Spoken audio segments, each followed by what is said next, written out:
Você que o mandado de junção ele foi adiado já pela enésima vez.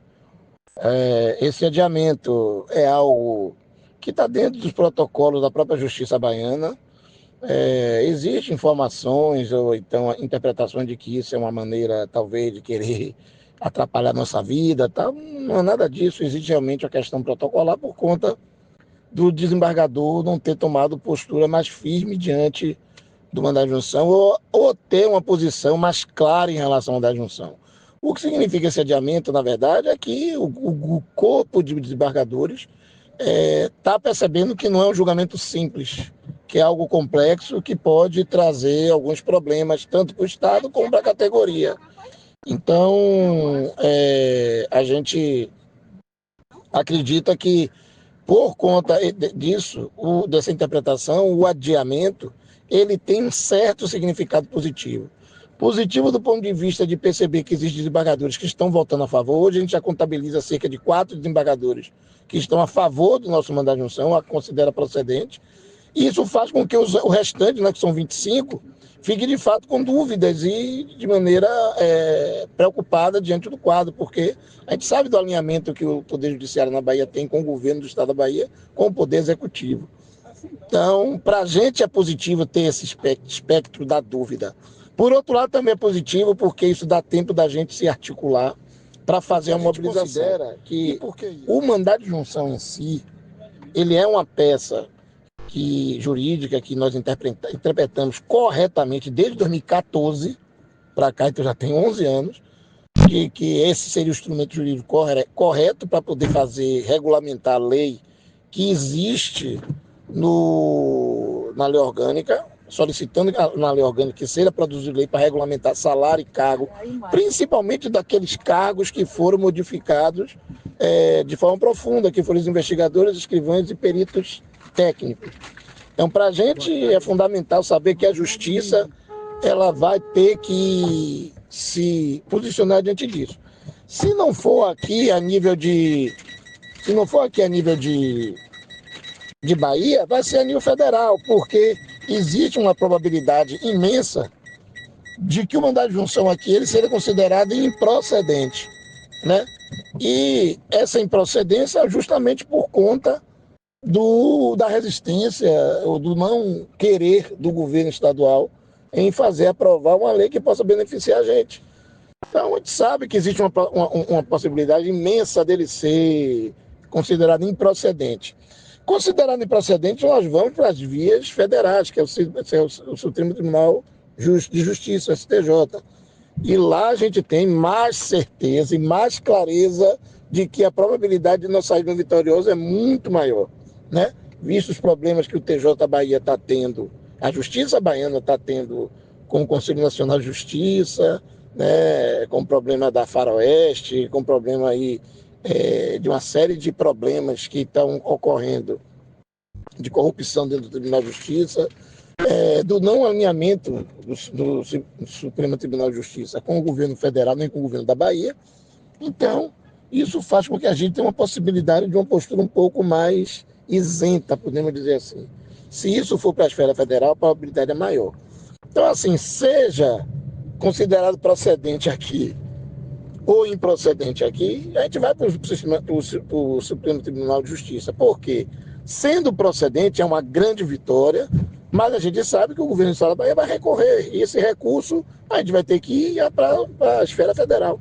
A gente sabe que vai para a esfera federal, indubitavelmente, seja considerado procedente ou improcedente. Claro, óbvio que se for considerado procedente, isso já é um ponto a mais do caramba, né?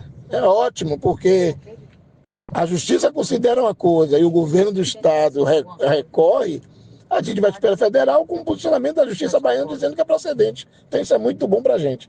Mas a gente sabe de qualquer forma que isso vai ser julgado na esfera federal. Então, para a gente é muito importante que esse processo ele ocorra de uma maneira que as mobilizações da categoria possa dar o tom e possa dar a lógica do que é a luta que a gente está fazendo agora na justiça com o mandado de junção. A gente considera da Unipol, diferentemente do Sindipoc e das outras entidades, que o mandado de junção, a gente sabe que nós somos caudatário deles, fomos nós que criamos a luta pelo salário superior, fomos nós que fizemos essa luta durante 12, 13 anos já. Sabemos que o Sindipoc é contra a luta do salário mínimo superior, só que a gente sabe que é a única proposta correta, coerente, que tem base jurídica, constitucional, que pode melhorar nossas vidas do ponto de vista da carreira e do salário. Então, qualquer vitória nesse sentido, a categoria sabe, o Sindipoc sabe, todo mundo sabe que é uma vitória da oposição, uma vitória da Unipol, uma vitória do MU, né? E isso é um problema para eles, então eles fazem de tudo para que isso não ocorra. Segundo, eles têm um acordo duríssimo, político com o governo. Fecharam um acordo de 22%, dividido em 4 parcelas em 2 anos, e esse acordo é um acordo político, né? De melhoria, se é que pode ser considerado assim, salarial dos policiais civis da Bahia. E aí o que acontece? Se ele tem um acordo, não teria sentido agora ele fazer mobilização política em torno de uma outra luta. É como se estivesse quebrando o acordo, né? Sem falar dos interesses espúrios que a direção do Sindipoc tem com o governo. Então eles não vão fazer mobilização, não vão chamar a categoria, não vão fazer nada. A gente sabe disso. Então, o que o Sindipoc está fazendo aí é aquele trabalho pro forma, para a categoria, dentro de rede social, que só quem vê a categoria, dentro de discurso de Instagram e tudo mais, que só quem vai ver a categoria, mas não vai, em hipótese alguma, fazer mobilização para isso. E por que a gente acha que a mobilização é a alma, é o núcleo central desse mandado de junção, muito mais do que o próprio mandado de junção? Porque a mobilização é que vai dar o tempero do que vai ocorrer caso o mandado de junção saia vitorioso em qualquer esfera, seja estadual ou seja federal. Porque o governo do estado, ele pode entender depois que a justiça obrigar, dizer que ele tem que fazer a regulamentação, ele sentar em 4 paredes fechadas com o Sindipoc, e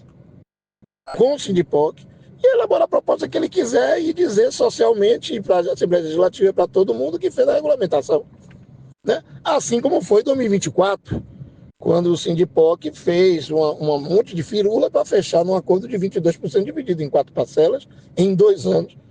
Ou seja, não houve movimentação, não houve mobilização, não houve nada. O que houve foram assembleias fechadas, 4 paredes, onde a massa dos policiais estiveram lá, mas a gente sequer botou a faca no pescoço do governo. Sequer a gente fez mobilização social, sequer a gente disse para o governo: olha, nós estamos disputando aqui ideias e a gente quer que você nos ouça. Não, não foi isso. Era aquelas assembleias gigantes, onde a gente achava que estava fazendo uma grande coisa, mas do ponto de vista da disputa com o poder, não era nada. Aquilo era palhaçada, né? E é isso que pode acontecer caso não tenha mobilização.